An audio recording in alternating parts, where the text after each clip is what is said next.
Okay, we had the new parts come through from the factory.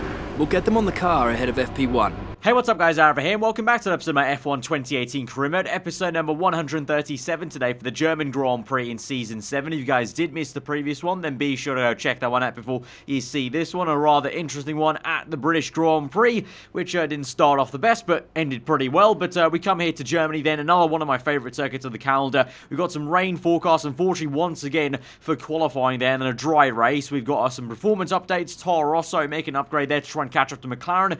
We've done our own reliability updates as well, so that's why you saw right at the beginning the engineer telling us about the updates coming to our car, because a lot of you guys were commenting below saying I should probably just do all the max out, reliability updates. So we fully now have literally the entire R&D tree is now fully colored in, filled in. It's completely done. We've done every single upgrade in the book, including every reliability upgrade. So there you go for those people that were kind of wondering and wanting that to kind of happen eventually. But we go into this weekend then, like I said, Toro Rosso, the only major upgrades there. You can see Williams and Haas there with kind of getting a little bit closer. Haas with I think that's a major upgrade, I'm guessing, trying to catch up. And Ferrari make a minor upgrade, it looks like, but they're still the worst team on the grid there. And then obviously at the top, nothing's actually changed there. So Mercedes still remain the best car now on paper, with a big gap actually relative to everyone else, to Renault and Red Bull. But of course, last time, spoiler alert, it didn't really end well for them. They had a double DNF, so it's not karma in a way, but kind of bad karma. So maybe some luck will come back to the Silver Arrows this episode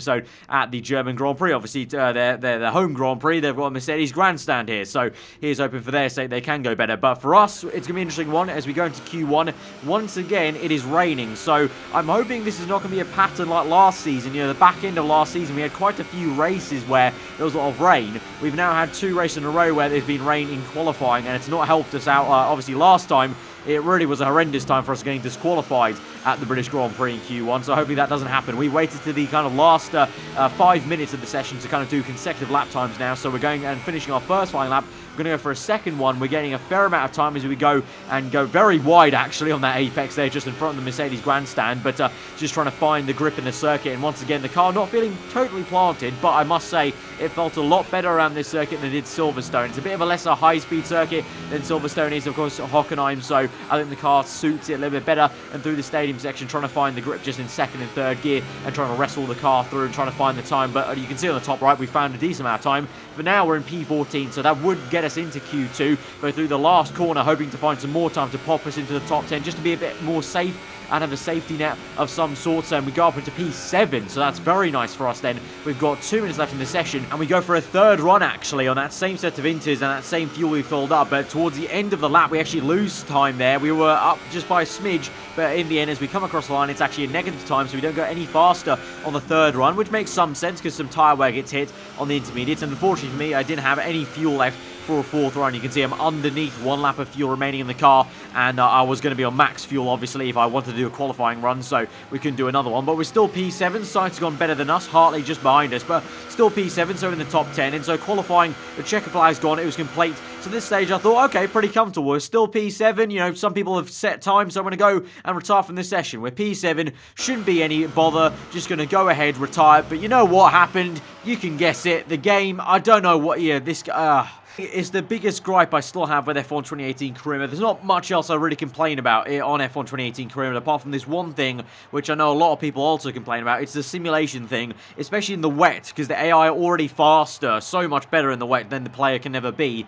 But with simulation as well had it in there, it's just ridiculous. Like literally fade to black and come back to the screen, and I've gone magically from P7 all the way down the order into P18. So it just doesn't make any sense. Somehow I and everyone else is, lost, 1 second there, the bottom end, and the top end guys have gained a second there, and so we're out in Q1. At least I didn't get disqualified this time, but what can you do? I literally can't, there's no way I can basically do it, because I feel like even if I went all the way back into the pit lane, it would still fade to black and come back out to the results to show me the result, and I feel like even in that spare time, magically people will set time, so I just accepted that, you know what, I'm going to be out in Q1 here. I could have gone on for like an hour trying to do the qualifying, get into Q2, get into Q3, I just didn't think it was was worth my time, to be honest. I can't lie, guys. So we're going to go on then to the grid, frustratingly, in P18. At least Fernando Alonso is ultimately knocked out with us there, so it's at least one of our main championship rivals with us there at the back end of the grid. And you know what? This opens us up to maybe a nice one-stop. Of course, it might do for everyone because it's intermediates. But anyway, let's just move forward, forget about that frustration, and try and once again make a good recovery drive in a Grand Prix this season. There's nowhere at all I'd rather be today than here at Hockenheim for the German Grand Prix. We have an incredibly competitive field this year, which means we should be in for a treat. And judging by the sea of people filling the grandstands, there's a fair-sized chunk of Germany that agrees with me. It's 2.8 miles around the Hockenheim ring then, with an average lap speed in excess of 130 miles per hour. The long curved back straight leads into a tight hairpin for the best overtaking opportunity on the circuit, but there are plenty of other options available around the 17 corners here today.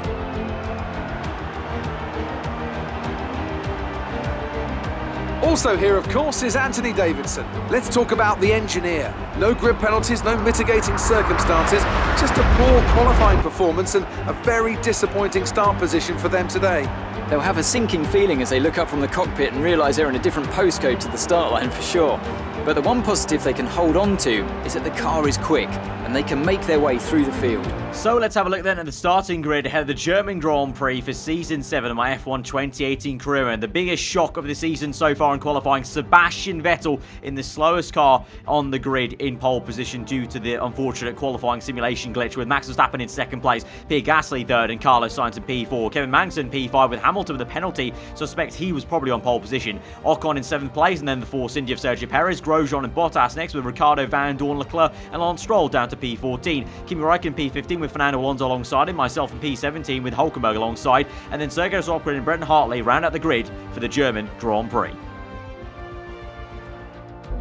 So with the likes of Sebastian Vettel on pole position, Fernando Alonso and Hülkenberg way down the order along with us, we should have an interesting German Grand Prix ahead of us here at Hockenheim. It will be a pretty straightforward strategy though for us. We're going to start on the soft tire and go to the medium, do that one stop. Remember, our teammate Räikkönen at the time in Season 5 pulled off a win from P18 on a one stop. So not all hope is lost, but our car is definitely not as quick as that Ferrari was relative to the cars around us, from Season 5 to right now. I think we're going to have a tough time really to beat the Red Bulls, and obviously the Renault Sainz is right up there. Alonso we might have a good chance of beating because he's alongside us, but we have to watch out for that. We're going to go lower fuel and just basically send it and see how much we can go up the order. I mean, Leclerc has to do some recovery driving as well as he's down the order, just like it was the case last episode of the British Grand Prix, so both of us have to hope for a better race than qualifying day. But here we go then to fight red lights, and we're underway for the German Grand Prix. Initially a pretty good start for us actually, but then in 4th gear, bogging down a little bit into turn 1 though, taking it nice and easy around the outside. Can we place this on Fernando Alonso? A little bit of contact there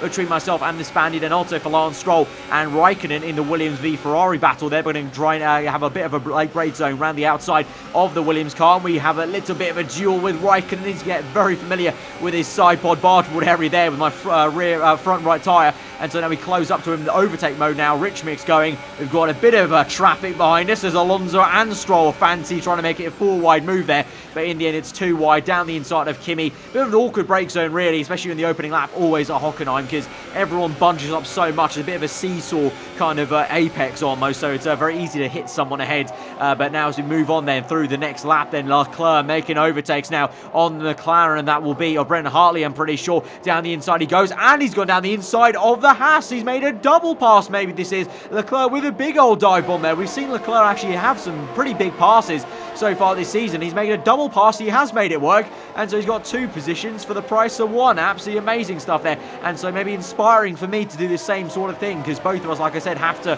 fight back here in this Grand Prix. And like the British Grand Prix actually, he's making some fantastic dives and is really sending it and going for it. So we're going to do the same thing now around the outside. Unorthodox place to make a move ready, but we're going to send one on Van Dorn on the outside, right hand side to the inside for the next right hander, the double right hander. We've got it done, and we're up into P13, and my apologies, that wasn't Brendan Hartley, that was actually Dan Ricciardo in the McLaren then. So we're going to close up to him next as we move on to lap number 4 and try and overtake him if we can. We've got DRS available now on this lap. We've got a bit of traffic up ahead, so maybe we can try and close up a lot quicker than I was actually anticipating, and we do so through that next right-hander. Going to set this move up, bit of a slingshot as we go onto the back straight. Then DRS available to us once again, overtake mode, and rich mix going there, and so we wait patiently to try and close up. The McLaren is a little bit slow in a straight line, looks like, so we could make a dive bomb here. I'm going to go for it here and shoot one to the inside there, try and get the apex there. A little bit of a lock up. Ricciardo as well to jostle me for position on the exit, but ultimately on the next right-hander, which is usually completely flat out anyway,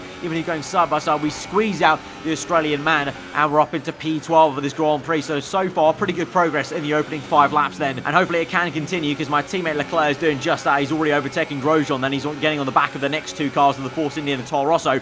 We're going to send one on the outside, then it will turn to the inside for the next corner, and it's going to be a pretty sweet move up into P11, and once again we find Leclerc ahead of us now in P10. Very similar actually to the British Grand Prix. We're in a very similar position to this. I think we're just outside the top 10 with Leclerc right ahead of us making some moves, so now we have to go a little bit defensive on Grosjean. He has the legs on us a little bit, so I think that kind of shows our car is a little bit draggy, but I also did put a bit more aero on the setup compared to what I might have done, trying to get a bit more grip in this car. And so now we're closing up on Leclerc, but he's going to go for a very bold move down the inside of the Force India and the Toro Rosso. So again, for the second time now in this Grand Prix, our teammate is absolutely just going for it there with another major dive. He's doing dive bombs that I would usually do, and so now we're having a 4-way fight here. We're very close, getting boxed in with the Toro Rosso and Force India. We go to the inside, it's 3 wide, but Leclerc is still not safe because the Force India comes back with an almighty dive bomb to get him back in this Grand Prix. So that's why I say it was a 4-way fight, because I thought Leclerc wasn't completely unscathed there, but we've been overtaken by Ocon. We have to swoop round his outside there. He's got some end plate damage, I think, on his front wing there, so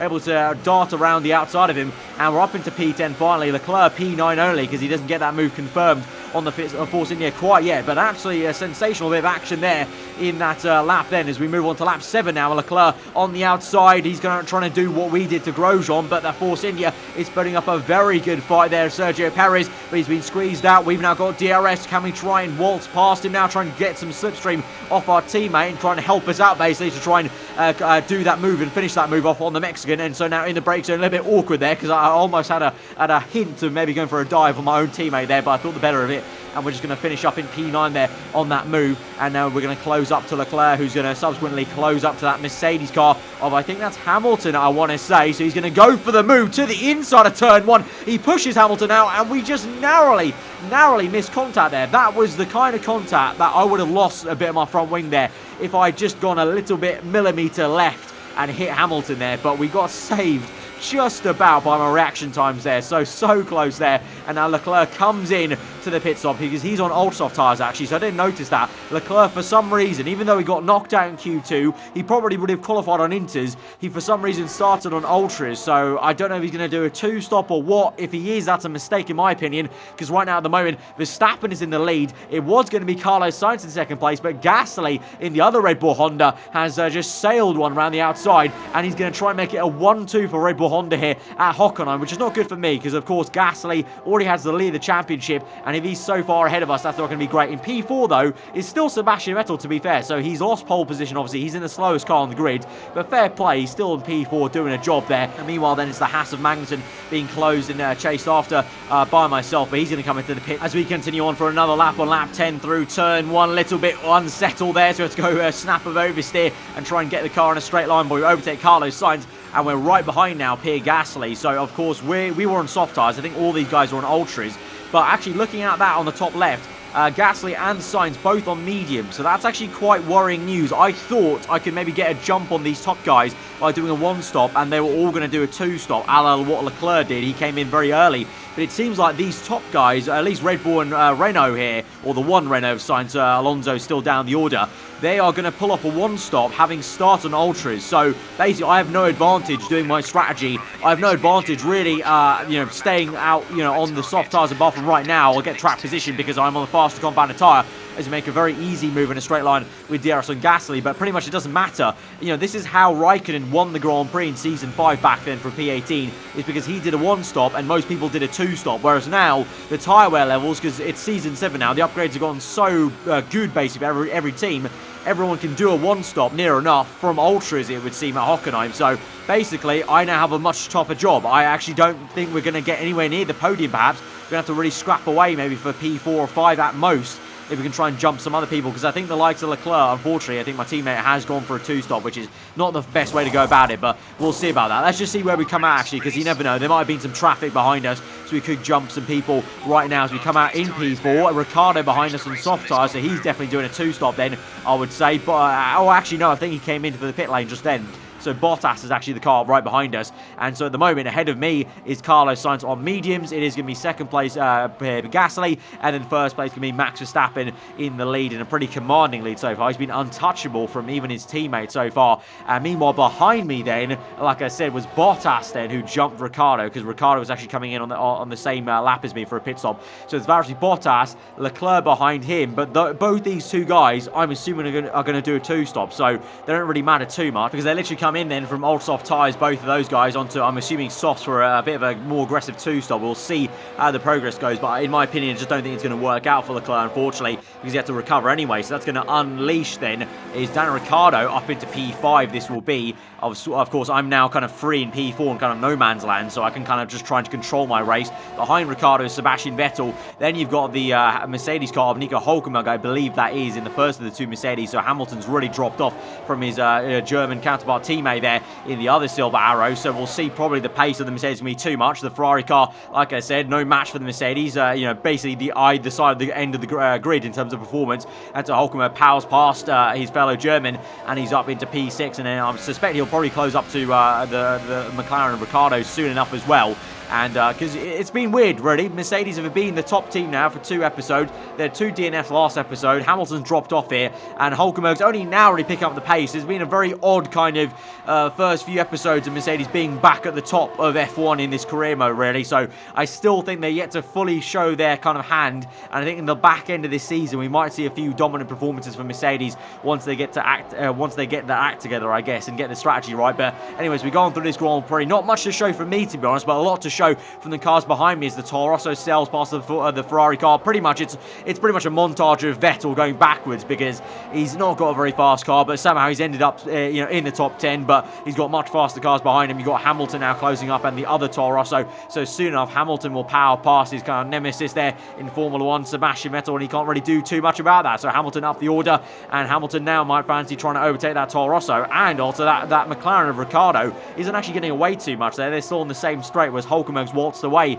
from Nico in P5 it is. So Hamilton now up into P7 as he overtakes the Toro Rosso, and closing up to P6 now Ricciardo eventually, I would say. And behind, meanwhile, we've got the other Toro Rosso overtaking the Ferrari of Sebastian Vettel. So I believe that might be Vettel just now pushed out of the top 10 then. I think that is, if I can count correctly. But meanwhile, we move back to our POV. Like I said, really for me, it was a bit of a relaxing stage of the Grand Prix. Not much happening, but saying that, on the minimap you can see yellow flags, and so that will trigger the full safety car to come out, and that is because Max Verstappen is out of the German Grand Prix. Once again, like France, he's out of this Grand Prix with a DNF, mechanical failure of some sort, and so that is such bad luck then for my former teammate from Red Bull Honda, the Dutchman, and to be great luck for, unfortunately, my championship rival, Pierre Gasly. He's already had so much luck in this season so far, and Gasly just gets a dose more. You can see this replay, Verstappen going very slowly anyway, and Gasly pulls out for a move to the inside with DRS into turn 1, and he's already up into first place before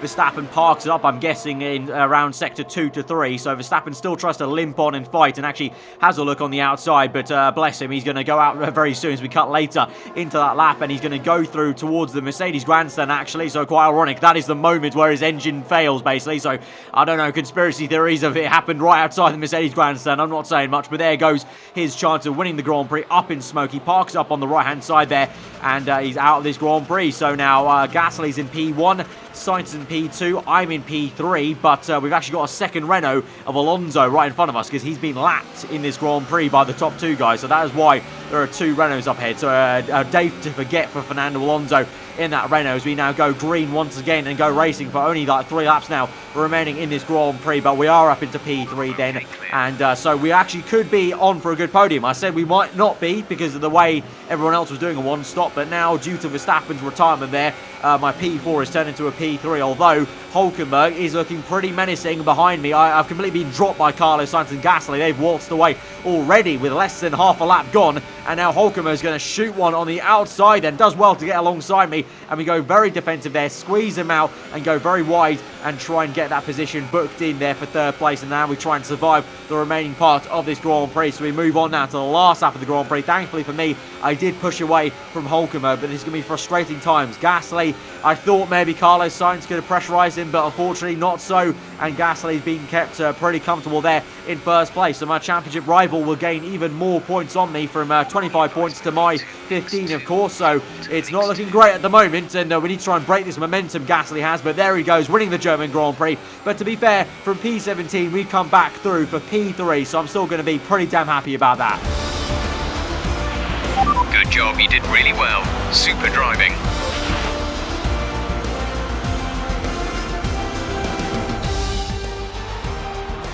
It was a magnificent race and a drive right out of the top drawer to take the win for Red Bull today. And I have to wonder, Anthony Davidson, just what set them apart from the competition here. It was a question of right place, right time today. We were looking at an entirely different race before the safety car came out, but they were able to take full advantage after the field had been bunched up. So it's another pretty damn decent recovery in a Grand Prix, then 2 in a row. I'm hoping that next time we don't have any issues in qualifying. We can actually qualify at the front and have a good race in that way. In that regard, of course, we got a little bit lucky with Verstappen, but you got to take the luck you get, and Gasly's gotten very lucky compared to myself, because in the championship now he's going to have a decent 12 points ahead of me. So, you know, that's quite a lot actually. If you think about the last few seasons of this career mode, how close it's been in the championship right at the end in the finale, 12 points is actually quite a big gulf. And so I'm hoping Renault can pull up their socks and Alonso and Sainz can take the fight to them. Sainz now, because of Alonso's pretty bad string of last few episodes, Sainz is now the lead Renault in the championship there, so Alonso really needs to get his act together. And onto the Mercedes guys, I thought there'd be more of a spanner in the works for Red Bull and Renault. They really haven't been so far. Somehow Renault still are in the lead in the Constructors' Championship, so fair play, and we're still in 2nd actually, because Verstappen's done such a poor job and has gotten so unlucky that he's not helping Gasly pull up the Red Bull Honda unit in the Constructors' title. So at least that's the one thing going bad for the Red Bull guys in their world, in terms of a bit of a top-heavy kind of team there, with Gasly being the kind of former central man for their challenge this season. But all in all, I can't complain too much, but yeah, I still got a little bit annoyed at a few things in that episode. Leclerc could have done better with his strategy, and yeah, just the fact that Gasly got handed the win there. You know, I would have rather Verstappen won that race and Gasly at least get 7 less points there, but what can you do? So yeah, we picked our rival as Fernando Alonso there. Thought it'd be kind of fitting, since we've had a lot of rivalry over this season with Fernando Alonso, and I didn't want to exactly pick Gasly, because I think Gasly has a very good chance of beating me probably most episodes so far right now, so I thought we'd go for the easier option for the rivalry. But guys, if you did enjoy the episode, be sure to smash that like button. Let me know what you thought in the comments below. If you're new around here, do get subscribed for weekly full-on content. I've been aarava. Hope you enjoy the rest of the day. I'll see you guys next time. Goodbye.